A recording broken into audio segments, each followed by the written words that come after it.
name is Dominic Sewela. I'm from Soshanguve, north of Pretoria, and I'm the Group CEO of Barloworld Limited. I guess my peers will define me in a mixed way. Some of them will define me as tough, those who are not very close to me. But those that are close to me will say Dominic is very supportive, but challenging. Too often we neglect some elements of our life. We focus on the jobs at hand, and the glamour that sometimes comes with the job. But at the end of the day, when you are lying in your sick bed, who is going to be visiting you? Family will be with you right till the end. So family for me defines me. Fundamentally, education is very important. I cannot overemphasize the importance of education. But having said so, experience, because at times you've been given leadership roles. It could be from high school, where you've been a leader in one capacity or the other, but you get to university. But by the time you get to a work environment, it's about skills and competence. And normally we get promoted for being good at the jobs that we do. And then we start leading teams. And the fundamental element about leading is one's ability to say you want to bring a good out of people. So it's important that one becomes conscious of one's role in one position to make sure that you don't destroy people that work for you, but you actually bring the best out of them. For me, leadership is about stewardship, legacy. Those two things fundamentally define leadership in the sense that if you're leading people because the baton was passed to you, you need to ensure that you leave those people better than when you started leading them. And it doesn't matter what level you're in any organization, but it's very important that fundamentally you say, if you've been given something, be it an organization, be it a role, make sure when you pass it to somebody else, it's far better than you found it.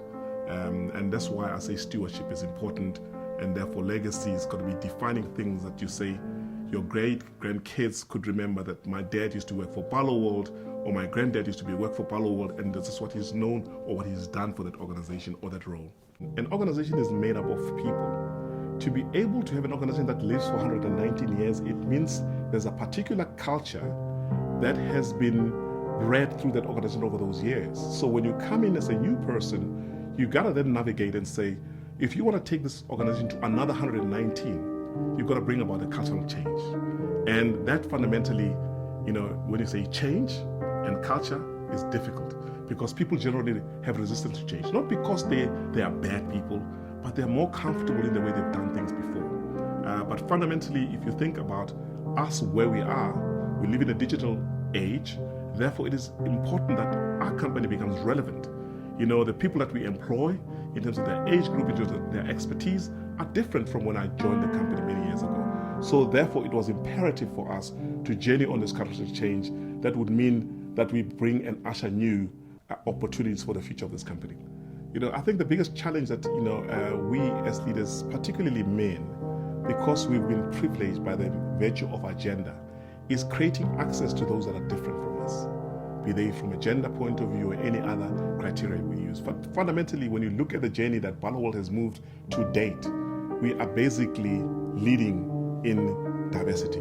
We employ women at various categories. We've set ourselves a target that by 2020, 40% of the people employed top to bottom in our organization would be women. But we also understand though, that if you don't include them in whatever it is you do, they cannot be the best they could be. There are certain barriers that needs to be removed.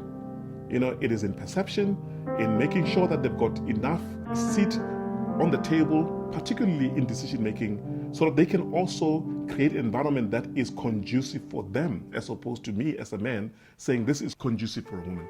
And that will ensure that women just will thrive in an organization like that. Early on in my career, I was an entrepreneur. I started many companies. In those companies, I had leadership failures where I lost money. There was a time where I was involved in a transaction that I could have lost reputation. And the combination of all those experiences has made me the person that I am in terms of being aware how important it is, how I impact people as a leader. Therefore, how important it is to have sustainable companies that are profitable.